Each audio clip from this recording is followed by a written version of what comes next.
Hey everyone, welcome to this explainer. I'm absolutely thrilled to have you here today because we're tackling something that literally affects every single one of us every single day. The architecture of focus. We're going to be exploring how to design a high-bandwidth physical sanctuary for deep work and cognitive clarity. You know, if you ever felt like your brain is just kind of lagging, even when you got plenty of sleep and you've had your coffee, well, you are in exactly the right place. We are going to transform your space so you can completely transform your mind. Okay, let's dive into this. Here is our blueprint for today. First up, we'll uncover the hidden cognitive load. Then, we'll explore the power of spatial anchors.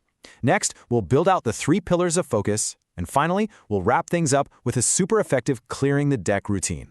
So, Section 1, the hidden cognitive load, the invisible drain. I want to kick things off by validating a feeling you've probably had 1,000 times. Why are you always tired at your desk?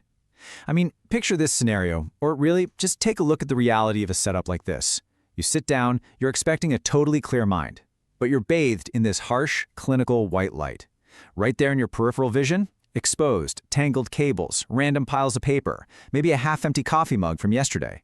You're demanding absolute stillness from your brain, right? But you're visually feeding it absolute chaos. It's literally an unfair fight.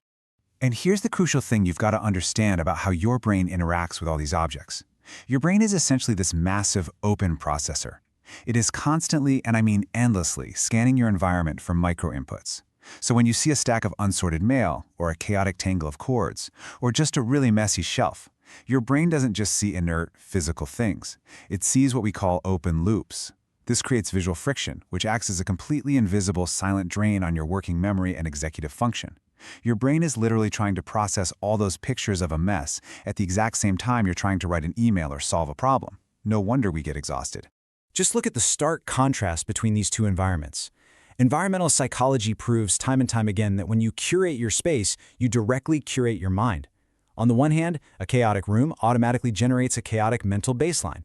But then, look at the other setup, an intentional, pristine sanctuary. By removing those open loops and just cleaning up the visual pictures your brain has to constantly process, you create this incredible state of effortless stillness. You aren't forcing focus anymore. You're just allowing it to happen. Moving right along, Section 2, the power of spatial anchors, the psychology of context. So, we've established that clutter drains you. But that brings us to a concept I found absolutely fascinating in the source material: spatial priming. Our minds are brilliantly evolved context-driven engines. Subconsciously, without you even realizing it, your brain is actually mapping and pairing every single physical square foot of your room with a highly specific psychological state. The physical location itself becomes a trigger for a state of mind, whether that's deep relaxation, high stress, or razor-sharp focus. And this brilliantly illustrates what happens when we get this wrong and when we get it right. If your desk looks like a broken anchor, meaning it's the exact same place you eat your lunch, scroll through social media, nervously pay your bills, and argue on the phone, it completely loses its psychological potency. Your brain has literally no idea what mode to enter when you sit down. To fix this, you have to treat your workspace as sacred ground. When a space is used strictly for creation, deep study, and high-order thought, it communicates a single, crystal-clear intention. And because of spatial priming, your brain will just drop into focus automatically, simply by sitting in that chair. It's a total game changer. Okay, on to Section 3, the 3 pillars of focus, the spatial architecture blueprint. To really re-engineer your space, we're going to rely on 3 highly tactile architectural building blocks. First, visual friction reduction. Second, biophilic integration. And third, luminous framing. Let's walk through exactly how to implement every single one of these into your own home or office right now. All right, pillar 1 is visual friction reduction. The rule here is simple, but honestly, it's pretty brutal. Anything that does not serve your immediate task must be hidden from your primary field of view, period. Use structured shelving, use closed organizers, hide those cables. You want to create sensory contrast. Picture a beautifully clean wooden desk surface resting against the structured, clean vertical lines of aligned books. When you introduce symmetry and you actively strip away that visual noise, you immediately reduce cortical stress. It finally allows your tired attention to rest on the actual work right in front of you. Pillar 2 is biophilic integration. And let me tell you, this is vastly underrated. Think of a typical modern urban room, right? It's rigid, it's highly digital, and it's super isolating. Integrating living plants, like a beautiful green pothos or a monstera, is not just about making your desk look good for a picture. No, look at the real physiological benefits we're talking about here. It lowers blood pressure, cleans indoor air, and actively restores your mental stamina. Living plants introduce this slow, natural, organic geometry into your room that acts as the perfect antidote to all that high-speed digital stress we get from our screens. Now, what's truly fascinating about this next piece is how profoundly something as simple as lighting can totally hack your biology. So, pillar 3 is luminous framing. Just look at the daytime breakdown here. For daytime deep work, you absolutely want natural sunlight to signal alertness to your nervous system. But then, look at the evening shift. At night, you absolutely must avoid harsh, overhead fluorescent lights. You need to shift to a warm, low-angled amber lamp placed below eye level.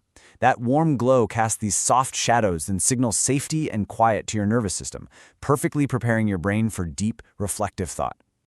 Section 4. Clearing the deck routine, maintaining the sanctuary. Okay, so now that you've engineered this beautiful space, we really have to talk about maintenance, because an intentional space requires active, daily upkeep. This is a highly precise 3-minute evening ritual that you should be doing at the end of every single work session. Minute 1 is all about tactile actions. You wipe down your desk pad and physically tuck away any stray cables. Minute 2 is your digital and physical reset. Close all those open browser tabs that are just weighing on your mind, cap your pens, and return your tools to their exact designated spots. And then minute 3, this is where the magic happens. You take the single book or notepad you need for tomorrow morning, and you align it dead center on your desk, right under your lamp. So, why exactly do we do this? It's simple, because it entirely eliminates activation energy. When you build this operational system into your life, you are practically guaranteeing that when you walk into your study the next day, you are not going to encounter yesterday's leftover exhaustion. Instead, you're greeted by long morning light beams hitting a beautifully pristine, welcoming canvas. It's a space that actually respects your time and honors your mental energy the very second you step into it. As we near the end of this explainer, I want you to really absorb this knockout punch of a quote from our source material. Your physical environment is the outer shell of your inner consciousness. Wow. Just let that sink in for a second. The exact room you are sitting in right now is a physical manifestation of your current state of mind. By organizing that outer shell, you automatically calm the inner consciousness. So, I'm going to leave you with this final provocative question. I want you to look around the room you are in right this very second. Are you going to continue to leave your outer shell to chance, allowing visual friction to drain your potential day after day? Or are you ready to take control, architect your surroundings, and build a space that absolutely demands focus, invites stillness, and vigorously protects your clarity? Because at the end of the day, the choice is entirely yours.